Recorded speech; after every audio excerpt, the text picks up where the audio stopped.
할렐루야. 우리 예수님의 이름이 우리의 소망이고 기쁨이신 줄로 믿습니다. 이 시간 말씀을 받겠습니다. 이 복된 시간에 주시는 하나님의 말씀은 우리 계속해서 시편 69편입니다.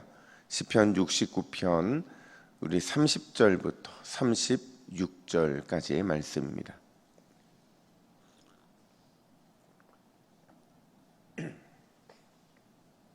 시편 69편 30절부터 마지막 36절까지의 말씀, 35절까지의 말씀, 6절까지의 말씀 맞습니다. 내가 기도하는 이유라는 제목으로 오늘 말씀을 받겠습니다. 우리 30절부터 한 절씩 교독해 읽습니다. 내가 노래로 하나님의 이름을 찬송하며 감사함으로 하나님을 위대하시다 하리니 이것이 소 곧 뿔과 굽이 있는 황소를 드림보다 하나님을 더욱 기쁘시게 함이 될 것이라.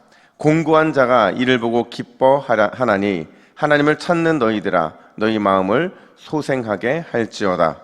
여호와는 궁핍한 자의 소리를 들으시며 자기로 말미암아 갇힌 자를 멸시하지 아니하시나니 천지가 그를 찬송할 것이요 바다와 그 중에 모든 생물도 그리할지로다.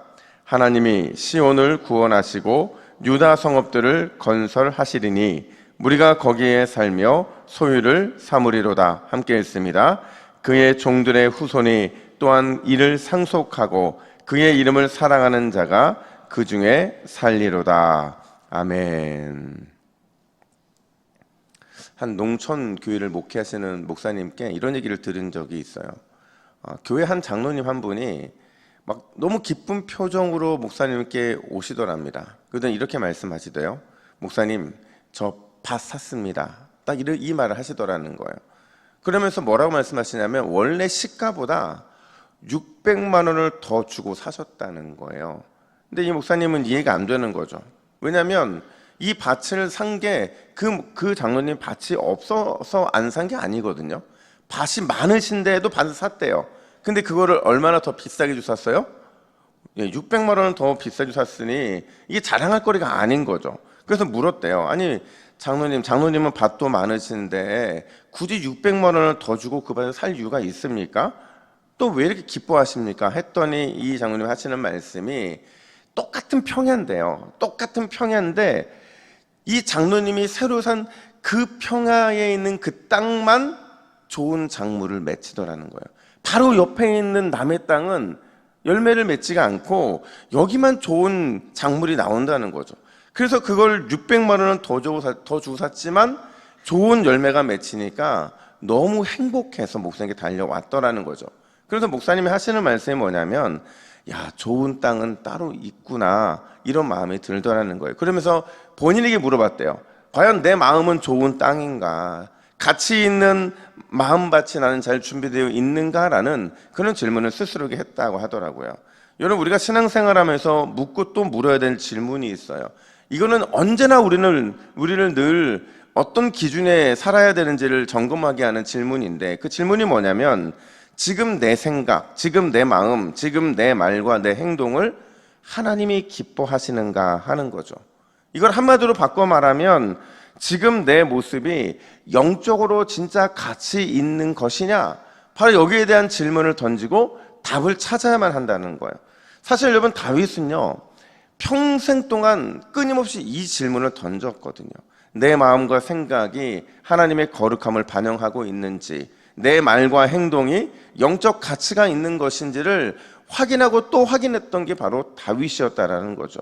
그런 다윗이요 오늘 시편을 마무리 지으면서 분명히 앞에 있는 얘기들을 우리가 계속 했어요. 근데 그 이야기들을 마무리하면서 최종적으로 자신의 생각과 마음을 다시 한번 습관적으로 점검을 하는데 그러면서 두 가지의 교훈을 우리에게 제시를 합니다. 그게 뭐냐? 첫 번째로 상황의 반전이 우리의 목표인가 아니면 마음의 반전이 우리의 목표인가를 늘 점검해야 한다는 거죠. 여러분 오늘 이 자리에 왜 기도하러 나오셨습니까? 여러분들은 상황의 반전을 위해 기도하러 나오셨습니까? 아니면 마음의 반전을 위해 기도하러 나오셨습니까? 아마 대부분 우리 성도님들은 상황의 반전을 위해서 기도하러 나오셨을 겁니다. 우리 앞에 놓여있는 수많은 인생 문제가 해결되고 이런저런 꼬여있는 인생이 정리가 되고 뭔가 우리가 원했던 상황의 반전을 위해서 우리는 기도하러 나오셨을 거라는 거죠. 아마 다윗도 처음에는 그랬을 것 같아요.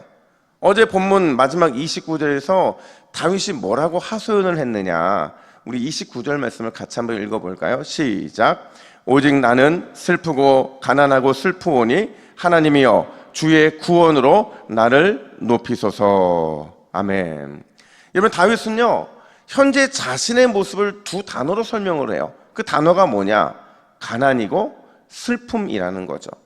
여기서 다윗이 말하는 가난이 뭘까요? 다윗이 말하는 슬픔이 뭘까요? 이 가난은요 여전히 해결되지 않는 상황 때문에 힘들어하는 내 마음이 바로 가난이에요. 그럼 슬픔은 뭐예요? 앞을 내다봐도 여전히 답이 없는 그 절망한 상황이 바로 이 심령의 슬픔이더라는 거죠.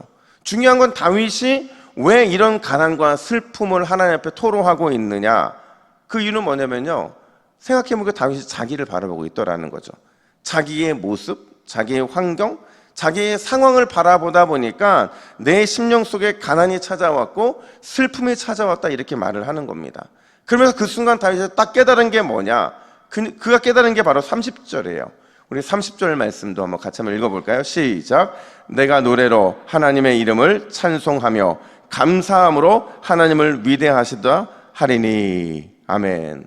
여러분, 다윗은요 자신의 마음의 이 상황의 반전만을 위해 살아왔고 거기에 마음의 모든 중심을 뒀고 그것 때문에 심령이 가난해졌음을 드디어 깨달은 거죠. 그리고는 믿음으로 마음의 반전을 선포하는데 어떻게 선포하느냐, 좀 전에 읽었던 30절 보니까 하나님을 찬송하고 하나님께 감사하고 하나님이 얼마나 위대하신지를 찬양했다라는 거죠. 상황은 변한 게 없어요, 여러분. 근데 하나님 앞에서 하나님을 찬송하고 하나님께 감사하고 하나님이 얼마나 위대하신지를 찬양했더니 어떤 일이 벌어졌느냐, 31절 말씀. 이것이 속옷 뿔과 굽이 있는 황소를 드림보다 여호와를 더욱 기쁘시게 함이 될 것이라. 무슨 말이에요?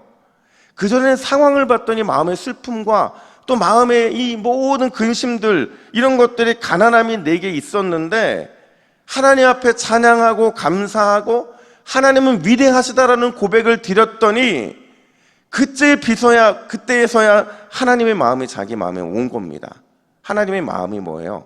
내가 어떤 황소를 드림보다, 어떤 대단한 것을 드림보다 지금 내가 하나님께 올려드린 찬송과 감사와 하나님의 영광을 하나님은 더 기뻐 받으시더라는 거죠.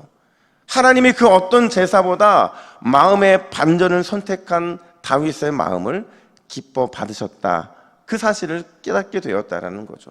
여러분, 우리가 보통 이게 착각하는 게 뭐냐면요, 내가 이만큼 하나님을 위해 수고했으니 하나님이 나를 사랑해 주시겠지, 이만큼 수고했으니 나를 도와주시겠지, 뭔가 이렇게 자꾸 조건이 걸린다는 거죠. 근데 여러분, 우리 하나님은요 그런 마음을 기뻐하지 않으세요.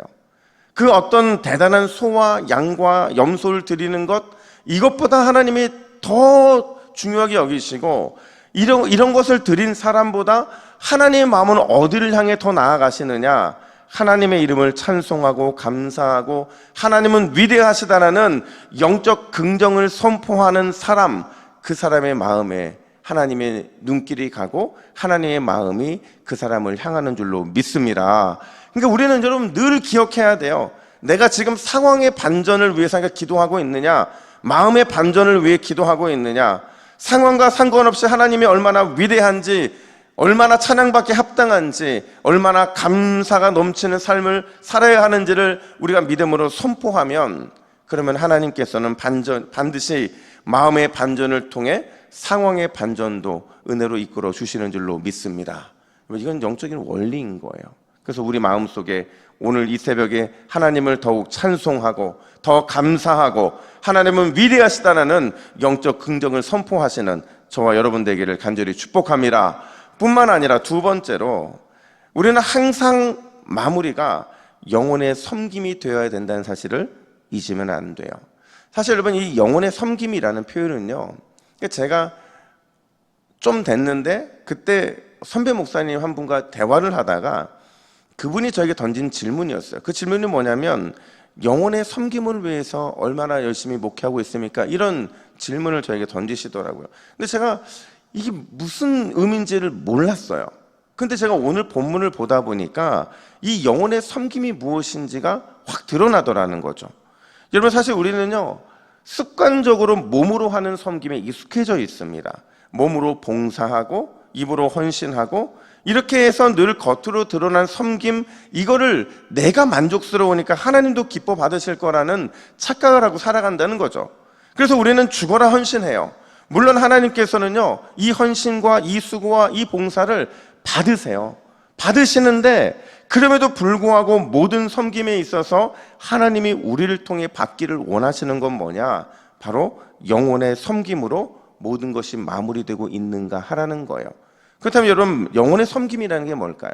영혼의 섬김이라는 건요, 기준이 나한테 있는 게 아니에요. 영혼의 섬김은요, 기준이 나에게 있는 것이 아니라 내 섬김을 통해 내 이웃이 기뻐하고 있는가, 내 섬김을 통해, 내 수고와 헌신을 통해 나와 함께 일했던 형제의 영혼을 미소짓게 하고 있는가. 쉽게 말하면 누군가가 날 다 지켜보고 있다는 거예요. 하나님도 나를 지켜보지만 나와 함께하고 있는 그 사람들이 나를 다 지켜보고 있는 거죠. 그러니까 내가 부끄럽지 않게 살고 있는가를 늘 점검해야만 된다는 거예요. 다윗이요, 우리 69편 시편을 쭉 고백하면서 위기가 있었잖아요. 하나님께 불평과 원망으로 끝날 수 있는 위기가 있었고 상황에 함몰될 수 있는 위기가 있었는데 이 시편을 마무리하려는 순간에 다윗이 깨달은 게 있었어요. 그게 뭐냐면 32절 말씀인데, 우리 32절 말씀 같이 읽습니다. 시작. 공고한 자가 이를 보고 기뻐하리니 하나님을 찾는 너희들아, 너희 마음을 소생하게 할지어다. 아멘. 여러분, 이를 보고라고 말하고 있거든요. 다윗이 하나님을 찬양하고 있는데 넘어질 수 있고 무너질 수 있는 그 상황을 누군가가 보고 있다는 거죠. 그러면서 뭐라고 기도를 하냐면, 나의 기도를 듣고 내가 찬양하는 모습을 보고 있는 너희 마음을 소생하게 하라. 무슨 말이에요? 나 때문에 괴로워했고 나 때문에 힘들어했다면 너희 마음이 살아나기를 원한다라고 기도를 하고 있는 거죠. 여기서 마음의 소생이라는 게 바로 영혼의 소생을 말하고 있는 거예요. 여러분, 우리의 기도의 마무리는 항상 영혼의 소생이 되어야 돼요. 우리의 헌신과 우리의 찬양의 마무리도 영혼의 소생이 되어야 되는 거죠. 왜냐하면 우리가 하는 모든 행위들 속에는 흔적이 남거든요. 근데 그 흔적이 누군가를 살리기도 하고 누군가를 죽이기도 하고 누군가를 실족하기도 하는 것이라고 한다면, 과연 우리는 이 모든 일에 어떤 흔적을 남기고 있는지, 그게 영혼의 소생을 위해 살아가고 있는지를 점검하라는 거예요. 여러분, 오늘 이 새벽에 우리가 기도해야 될 게 뭐겠어요? 나의 모든 신앙의 행위들이 나의 남편과 나의 자녀들과 내 가정에서, 우리 교회에서, 또 내가 속해 있는 공동체에서 영혼의 소생을 일으키고 있는지를 늘 점검해야 된다는 거죠. 그래서 누군가의 영혼이 소생됐다고 한다면 여러분들은 하나님이 받으실 만한 삶을 살아가신 거예요. 근데 누군가가 소생되지 않는 삶을 살았다고 한다면 여러분들이 어떠한 것으로 하나님께 드린다 할지라도 하나님은 과연 그것을 기뻐 받으실까를 우리는 고민을 해야 된다는 거죠. 여러분, 오늘 이 새벽에 영혼의 소생을 위해서 기도하시고 영혼의 섬김을 위해서 하나님을 찬양하실 때 여러분 때문에 누군가가 힘을 얻고 여러분 때문에 누군가가 소망을 얻는 놀라운 축복의 역사가 나타나게 될 줄로 믿습니다. 우리 함께 기도의 제목을 같이 읽을게요. 우리 같이 기도의 제목을 읽습니다. 시작. 주여, 상황의 반전이 아닌 영혼의 반전을 위해 기도하게 하옵소서. 내 기도, 내 찬양을 통해 영혼의 소생과 섬김의 역사가 일어나게 하옵소서. 아멘. 기도하겠습니다. 하나님 아버지, 오늘 이 새벽에 주님이 우리를 부르신 이유는 내 삶의 상황의 반전이 아니라 영혼의 반전을 위해서 우리를 기도의 자리로 불러주신 줄로 믿습니다. 나의 마음이 기도하다 변화되게 하여 주시고 나의 생각이 기도하다 변화되게 하여 주시고 내 뜻이 하나님이 기뻐하시는 뜻으로 변화될 수 있도록 인도하여 주시옵소서. 하나님, 우리를 부르신 이유는 영혼의 소생을 위함인 줄로 믿습니다. 우리가 기도하고 찬양하고 하나님을 위해 일한다고 말하는 그 말이 아니라 누군가의 영혼을 소생시키고 마음을 변화시키고 우리 때문에 주님의 놀라운 역사가 일어나게 되는 그 일을 위해 우리를 부르신 줄로 믿사오니 오늘도 우리가 그 일을 위해 충성되게 헌신하는 모든 동북의 믿음의 가족들이 될 수 있도록 주여 역사하여 주시옵소서. 감사드리며 예수님의 이름으로 기도하옵나이다. 아멘.